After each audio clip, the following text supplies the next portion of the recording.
सकाळची वेळ, मुंबईच्या लोकलची ती अलोट गर्दी किंवा मग पुण्याच्या ट्रॅफिकमध्ये अडकलेला तो जीवघेणा प्रवास. आतून आपण पूर्ण थकून गेलेलो असतो, घाम पुसत रोजच्या त्याच चक्रात अडकल्यासारखं वाटतं. अनेकदा आपल्याला आतून अगदी स्पष्ट जाणवत असतं की आपण ज्या परिस्थितीत आहोत, मग ती नोकरी असो वा एखादं नातं, ते आपल्याला अजिबात समाधान देत नाहीये. तिथे आपली फक्त घुसमट होतीये. तरीही याच एका चक्रात आपण रोज अडकून पडतो. एक अशी अवस्था जिथून बाहेर पडता येत नाही आणि बाहेर पडावंसं वाटलं तरी पावलं पुढे पडत नाहीत. मग असा प्रश्न पडतो ना की एवढा त्रास होत असूनही माणसं अशा परिस्थितीतून बाहेर का पडत नाहीत. तर आजच्या या विश्लेषणात आपण याच एका मानसिक सापळ्याच्या मुळाशी जाणार आहोत. आपण असं का वागतो हे समजून घेऊया. जिथे आपल्याला वाटतं की आपण आता इतकी गुंतवणूक केली आहे की इथून मागे फिरणं आता केवळ अशक्य आहे. The trap of the past म्हणजेच भूतकाळाचा सापळा. हे समजण्यासाठी एक साधं उदाहरण पाहूया. आपण सगळेच कधी ना कधी चित्रपटगृहात बसून एखादा प्रचंड कंटाळवाणा, डोक्याला ताप देणारा सिनेमा पाहत असतो, बरोबर? आपल्याला तो अजिबात आवडत नसतो. पैसे वाया गेल्याची भावना मनात घर करते. तरीही आपण उठून बाहेर येतो का? नाही. कारण आपला मेंदू आपल्यालाच सांगत असतो, अरे आता एवढा वेळ बसलोय, तिकीट काढलंय, तर पूर्ण चित्रपट पाहूनच जाऊया. आणि इथेच एंट्री होते एका भन्नाट मानसशास्त्रीय संकल्पनेची, जिला संक कॉस्ट फॅलसी म्हणतात. सोप्या भाषेत सांगायचं तर मनुष्याची अशी प्रवृत्ती जिथे भविष्यातील निर्णय हे भूतकाळात केलेल्या आणि आता परत न मिळवता येणाऱ्या गुंतवणुकीवर घेतले जातात. तर्कशुद्ध भविष्याचा विचार करण्याऐवजी आपला मेंदू भूतकाळातील भावनिक गुंतवणुकीला जास्त महत्त्व देतो. कारण आपण चुकलो हे मान्य करणं, आपला वेळ किंवा पैसा वाया गेलाय हे स्वीकारणं आपल्या अहंकाराला प्रचंड वेदना देणारं असतं. आता या फॅल्सीमध्ये मुख्यत्वे 3 गोष्टींचा खेळ असतो. आपण 3 अमूल्य गोष्टी खर्च करतो ज्या या मानसिक सापळ्याला चालना देतात: आपला वेळ, आपला पैसा आणि आपल्या भावना. गंमत पहा, या 3ही गोष्टी अशा आहेत ज्या एकदा खर्च झाल्या की त्या पुन्हा कधीच परत मिळवता येत नाहीत. तरीही आश्चर्य म्हणजे आपण त्यांच्याच आधारावर आपल्या उर्वरित आयुष्याची दिशा ठरवत राहतो. कसं? ते पुढे पाहूच. आता वळूया द इल्युजन ऑफ रिकव्हरीकडे. थोडे व्यावहारिक आणि आर्थिक परिणामांकडे बघितलं तर कॅसिनो किंवा जुगाराचे अड्डे ह्याच मानवी कमकुवतपणाचा सर्वात मोठा आणि सर्वात क्रूर फायदा घेतात. इथेच या संक कॉस्ट फॅलसीचं सर्वात भयंकर रूप पाहायला मिळतं. कल्पना करा, एका व्यक्तीने कॅसिनोमध्ये 50,000 रुपये गमावलेत. तर्काने विचार केला तर शहाणपणा याच गोष्टीत आहे की बाबा रे, तिथेच थांबायला हवं. पण नाही, तिथेच ती जीवघेणी घाई सुरू होते. छातीत धडधडत असतं, कपाळावर घाम आलेला असतो. भूतकाळात झालेले ते 50,000 रुपयांचं नुकसान कसेही करून भरून काढण्याची धडपड त्या माणसाला आणखी चुकीच्या, बेधडक आणि विनाशकारी निर्णयांकडे ढकलते. इथे हे वाक्य खूप महत्वाचं आहे. The brain isn't chasing profit anymore, it's chasing emotional recovery. म्हणजेच आपला मेंदू आता पैशांच्या फायद्याच्या मागे धावतच नसतो, तो भावनिक सावरण्याच्या मागे धावत असतो.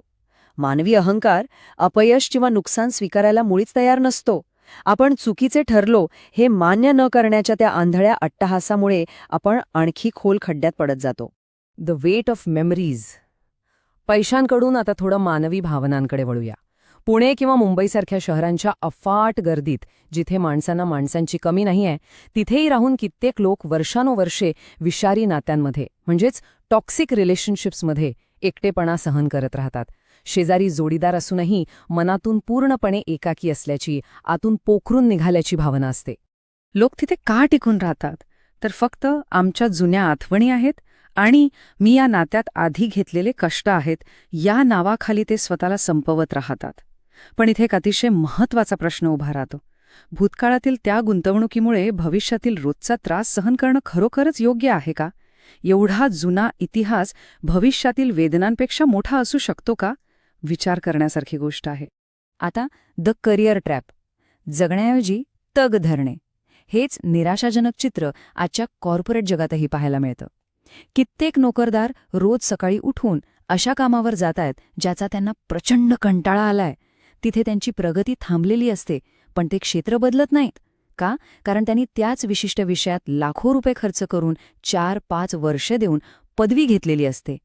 ती पदवी वाया जाईल या भीतीने ते जगण्याऐवजी फक्त तग धरून राहतात. आणि इथेच हा विरोधाभास पहा. एकीकडे नवीन सुरुवात करण्यासाठी खूप मोठी किंमत मोजावी लागेल, परत शून्यातून सुरू करावं लागेल, अशी आपल्याला सतत भीती वाटत असते. पण दुसरीकडे आपण हे अगदी विसरून जातो की त्याच त्रासदायक न आवडणाऱ्या परिस्थितीत राहून आपण आपल्या आयुष्यातील रोजच्या आनंदाची जी मूक किंमत चुकवत असतो ना, ती त्या पदवीच्या किंवा जुन्या अनुभवाच्या पैशांपेक्षा कित्येक पटींनी भयंकर आणि जीवघेणी असते. Engineered exploitation. आधुनिक जगात तर परिस्थिती आणखीनच गंभीर झाली आहे. आजच्या व्यावसायिक कंपन्या, स्मार्टफोन ॲप्स आणि स्ट्रीमिंग प्लॅटफॉर्म्स आपल्या मेंदूच्या याच संकॉस प्रवृत्तीचा कसा पद्धतशीर आणि अत्यंत जाणीवपूर्वक वापर करतात ते आता पाहूया. तुम्हाला माहितीये, गेमिंग ॲप्स रोजच्या लॉग इन स्ट्रीक्स ठेवतात, सबस्क्रिप्शन मॉडेल्स, फ्री ट्रायल्स आणि रिवॉर्ड पॉइंट्स देतात. तर ऑनलाईन कोर्सेस तुमचा प्रवास पूर्ण करा असे भावनिक साथ घालणारे मेसेजेस देतात. हे स्ट्रीक्स आणि बॅजेस अशी एक भावनिक गुंतागुंत निर्माण करतात ना, की एक दिवस जरी ती स्ट्रीक तुटली तरी आपल्याला स्वतःचाच एखादा तुकडा हरवल्यासारखं वाटतं. आपण त्या ॲपमध्ये गुंतवलेला आपला वेळ वाया जाऊ नये म्हणून आपण आणखी वेळ वाया घालवतो. त्यातून बाहेर पडणं जवळपास अशक्य वाटू लागतं. आता वळूया दी एन्शंट वायरिंगकडे. पण मानवी मेंदूची मुळात अशी रचना का झाली आहे की आपण स्वतःचं नुकसान होत असतानाही एखाद्या गोष्टीला चिकटून राहतो? मित्रांनो, याचं मूळ उत्क्रांतीमध्ये दडलंय. प्राचीन काळात जेव्हा जगणं खूप खडतर होतं, अन्नाची हमी नव्हती, तेव्हा माणसाला अत्यंत कठीण परिस्थितीत तग धरून राहण्यासाठी अशा कमालीच्या चिकाटीची आणि हार न मानण्याच्या वृत्तीची खरंच खूप गरज होती. तो काळ वेगळा होता. प्राचीन जगात सोडून न देण्यामुळे, कोणत्याही परिस्थितीत चिकाटी ठेवल्यामुळे आपला जीव वाचायचा. पण आजच्या आधुनिक जगात तीच रचना आपल्याला दुःखात अडकवून ठेवते. कारण आजच्या समाजात एखादी गोष्ट सोडून देणे किंवा क्विट करणे हे कमकुवतपणाचं लक्षण मानले जाते. समाज नाव ठेवेल या भीतीने आपण सोडून देत नाही. कधीकधी हीच जुनी चिकाटी आज आपल्या मानसिक विनाशाचे कारण बनते. आणि इथेच होतं द डीप रिअलायझेशन. मानवी स्वभावाची आणि आपण आपले आयुष्य कसे जगतो याची ही एक अत्यंत सखोल आणि विचार करायला लावणारी बाजू आहे.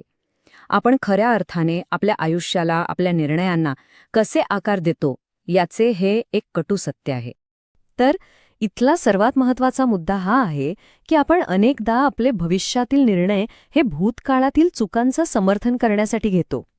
अपयशी ठरलेली स्वप्ने, न चालणारे व्यवसाय, न टिकणारी नाती ही फक्त यासाठी ओढत नेली जातात कारण आपण भूतकाळात उचलेल्या पावलांना आणि तिथे केलेल्या खर्चाला कसंही करून योग्य ठरू पाहतो. म्हणूनच the power of walking away म्हणजेच सोडून देण्याची ताकद समजून घेणं खूप गरजेचं आहे. आता आपण एक छोटासा प्रयोग करूया. विचार करा, जर आज सर्व काही शून्यातून सुरू करण्याची संधी मिळाली, एक पूर्णपणे कोरी पाटी मिळाली तर काय होईल? जरा डोळे बंद करून कल्पना करा. कोणताही संकोच नाही. जुन्या गुंतवणुकीचे, वेळेचे किंवा पैशांचे कोणतेही ओझे तुमच्यावर नाहीये. सर्व काही विसरून जाण्याची, तिथेच सोडून देण्याची पूर्ण मुभा तुम्हाला आहे. कुठलाही भूतकाळाचा दबाव नाहीये. समाजाच्या अपेक्षा, लोक काय म्हणतील ही भीती आणि ती थकवणारी भावनिक गुंतवणूक यातून पूर्णपणे मुक्त असलेला क्षण अनुभवण्याची कल्पना करा. एक दीर्घ श्वास घ्या आणि विचार करा. कुठलाही अपराधीपणा नाही. आता स्वतःला अगदी प्रामाणिकपणे हा प्रश्न विचारा. भूतकाळाशी कोणतीही जोड नसताना आज जे आयुष्य जगलं जात आहे, तोच जॉब, तेच नातं तुम्ही पुन्हा नव्याने निवडाल का? जर आतून उत्तर नाही असे येत असेल तर नक्कीच गंभीरपणे विचार करण्याची वेळ आली आहे. कारण जसं म्हणतात ना, holding on destroys more than letting go. खरी समस्या आपल्या भविष्यात नसतेच, तर आपण जे आधीच खर्च केले आहे त्याच्याशी असलेल्या आपल्या विषारी ओढीमध्ये असते. म्हणूनच वाईट गोष्टींना बळजबरीनं धरून ठेवण्याने कधीकधी ते सोडून देण्यापेक्षा जास्त मानसिक आणि शारीरिक विनाश होतो. Sometimes wisdom is walking away. कधीकधी वाईट परिस्थितीतून बाहेर पडणे, ते कायमचे सोडून जाणे, हाच सर्वात मोठा शहाणापणा असतो. क्विट करणे म्हणजे नेहमी अपयश नसतं बरं का, तर तो बुद्धिमत्तेचा आणि स्वतःला ओळखल्याचा पुरावा असतो आणि त्यासाठी खूप मोठे मानसिक धैर्य लागते. हे समजणे म्हणजेच स्वतःला भूतकाळाच्या साखळदंडातून मुक्त करणे. जर मानवी स्वभावाच्या आणि आपल्या मेंदूच्या अशाच गुंतागुंतीच्या सत्यांचे हे विश्लेषण तुम्हाला आवडले असेल तर आमचा पुढचा भाग नक्की पहा. तिथे चॉईस ओव्हरलोड म्हणजे आपल्यासमोर खूप जास्त पर्याय असण्याने आधुनिक ॲप्स आपले निर्णय कसे फिरवतात आणि आपल्याला कसे गोंधळात टाकतात यावर आपण सविस्तर चर्चा करणार आहोत. तोपर्यंत सबस्क्राईब करा आणि शेअर करा माझ्या चॅनलला.